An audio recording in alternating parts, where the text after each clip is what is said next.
Qu'est-ce qui vous définit vraiment? Votre corps, votre visage ou vos souvenirs?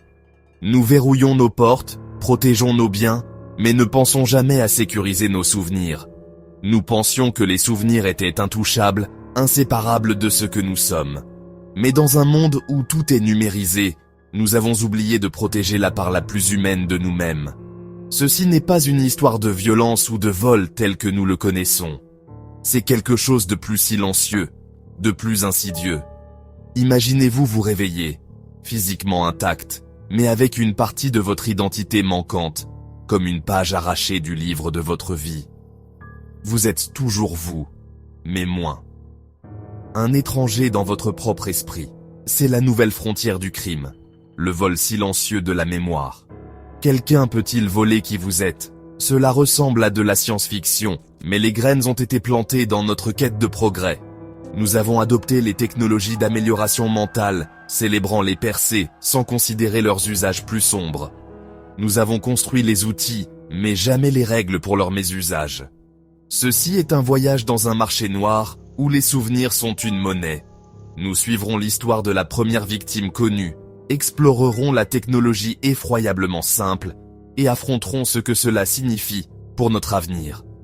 Ceci n'est pas seulement un rapport de crime, c'est un avertissement sur notre vulnérabilité et l'avenir de l'identité humaine. L'histoire commence par une visite discrète dans une clinique de neurologie.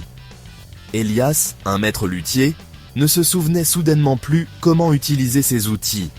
Les tests médicaux ne révélaient rien d'anormal. Pas d'AVC, pas de traumatisme, pas de démence. Il se souvenait de sa vie, de sa femme, de son métier en théorie. Mais la compétence elle-même avait disparu. C'était comme si une partie spécifique de son esprit avait été effacée.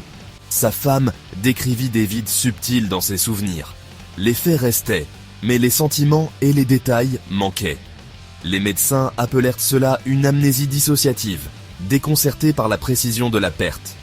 Une jeune neurologue remarqua une minuscule ponction derrière l'oreille d'Elias, à un endroit utilisé dans les neurothérapies expérimentales. Elle relia le cas aux rumeurs d'un marché noir pour les données expérientielles. L'idée terrifiante, les souvenirs d'Elias ne s'étaient pas estompés. Ils avaient été volés. Il n'était pas un mystère médical, mais la première victime confirmée d'un nouveau type de vol. La perte était chirurgicale, ciblée, et ne laissait aucune trace physique. Les implications étaient stupéfiantes. Un crime sans armes, sans preuve, et une victime à qui il manquait une partie d'elle-même. Le cas d'Elias fut la première fissure dans le barrage. L'ère du vol de mémoire avait commencé. Le marché noir de la mémoire n'est pas apparu de nulle part. Il a grandi de nos propres choix. Nous aspirions au raccourci, célébrions l'apprentissage rapide et exigions l'efficacité. L'idée d'acquérir des compétences instantanément était irrésistible. Le marché était prêt avant que la technologie n'existe. Nos lois étaient en retard, non préparées pour des crimes sans preuve physique ou valeur claire. Les souvenirs et les compétences n'étaient pas des actifs que la loi pouvait protéger. Les entrepreneurs et les laboratoires clandestins se cachaient derrière le prétexte de l'amélioration cognitive, exploitant les zones grises légales. Les industries technologiques et médicales, en quête de percée, négligeaient souvent la sécurité. Une fois la technologie disponible, elle fut rapidement détournée à des fins criminelles. Nous avons troqué la vie privée contre la commodité, érodant la sacralité de notre monde intérieur. Si nos données pouvaient être vendues, pourquoi pas nos souvenirs? La frontière entre le partage et le vol s'est estompée. Le marché noir des souvenirs est un système que nous avons tous contribué à construire. C'est le fantôme de notre propre machine. La technologie n'est pas de la science-fiction. Elle est élégante, subtile et étonnamment simple. Utilisant des champs magnétiques focalisés, un appareil cible des réseaux neuronaux spécifiques, compétences ou souvenirs, et les copie comme des fichiers. Le processus est banal, un appareil dissimulé, placé sur la tête, le sujet détendu ou inconscient. L'opérateur cartographie le cerveau, isole le souvenir ou la compétence désirée et l'extrait. Pour Elias, le voleur a ciblé la symphonie neuronale de son métier. Les données volées deviennent un modèle numérique, prêt à être transféré. Les clients reçoivent la compétence via une session similaire. leur cerveau étant guidé pour adopter le nouveau réseau. Ce n'est pas instantané, mais bientôt, ils possèdent des connaissances qu'ils n'ont jamais acquises. Le marché noir catalogue les expériences volées, compétences, langues, même des souvenirs chers, vendus aux plus offrants. La précision de la technologie rend le crime glaçant, une vie réduite à une marchandise. Interroger Elias était déchirant. Il errait dans son atelier, des outils à la main, mais ne ressentait aucune connexion.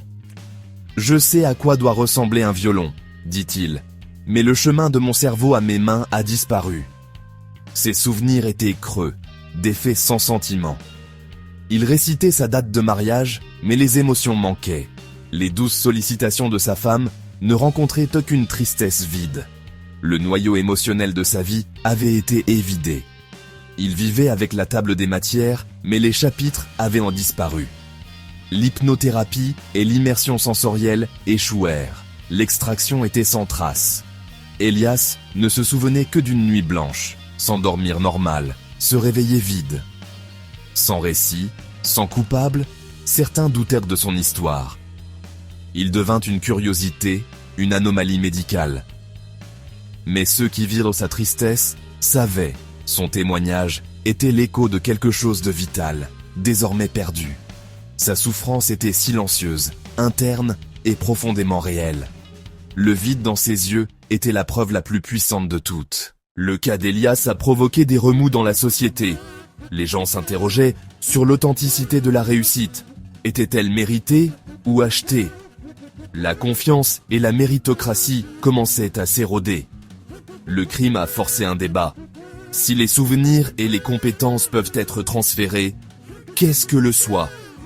L'âme, semblait-il, pouvait être numérisée et vendue. La neurosécurité est devenue une industrie en plein essor, divisant les protégés des vulnérables. Les gens sont devenus méfiants, craignant que leurs expériences ne soient volées. La pensée originale est devenue une source d'anxiété. Artistes et scientifiques sont devenus secrets, craignant le vol de leurs idées. Les personnes âgées, autrefois respectées pour leur sagesse, sont devenues des cibles.